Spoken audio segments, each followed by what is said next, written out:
कर्जत तालुक्यातील कर्जत मुरबाड राष्ट्रीय महामार्गालगत असलेल्या कळंब परिसरात डोंगर कापून सुरू असलेल्या गौण खनिज उत्खननामुळे गंभीर प्रश्न निर्माण झालेत. दिवसा ढवळे आणि रात्रीच्या अंधारात सुरू असलेल्या ब्लास्टिंगमुळे संपूर्ण डोंगरच पोखरला जात असून प्रशासनाच्या नाकावर टिच्चून हा प्रकार सुरू असल्याची चर्चा परिसरात रंगली आहे. मिळालेल्या माहितीनुसार हजारो ब्रास खडी आणि दगडाचे उत्खनन या ठिकाणी करण्यात येत आहे. मोठ्या प्रमाणावर सुरू असलेल्या उत्खननासाठी आवश्यक परवानग्या घेण्यात आल्या आहेत का?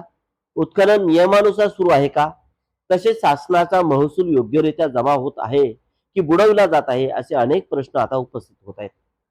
विशेष म्हणजे या ठिकाणी रात्री उशिरापर्यंत ब्लास्टिंग केल्याचे सांगितले जाते. त्यामुळे परिसरातील नागरिकांमध्ये भीतीचे वातावरण निर्माण झाले. ब्लास्टिंगचे हादरे काही घरापर्यंत जाणवत असल्याचा दावा स्थानिकांकडून केला जात आहे. डोंगर फोडण्याच्या या प्रकारामुळे पर्यावरणाचा समतोल बिघडण्याची शक्यता व्यक्त केली जाते. स्थानिकांच्या मते उत्खननासाठी वापरण्यात येणारे क्रशर आणि स्टोन प्रक्रियेसाठी आवश्यक शासकीय परवानगी आहेत का, याची ही चौकशी होणे आवश्यक आहे. जर सर्व काही नियमबाह्य पद्धतीने सुरू असेल तर संबंधित यंत्रणा नेमकी काय करत आहे, असा सवाल उपस्थित केला जातोय. दरम्यान या खदानीतून निघणारी खडी सध्या सुरू असलेल्या नेरळ कळंब राज्यमार्गाच्या कामासाठी वापरली जात असल्याची माहिती समोर येत आहे.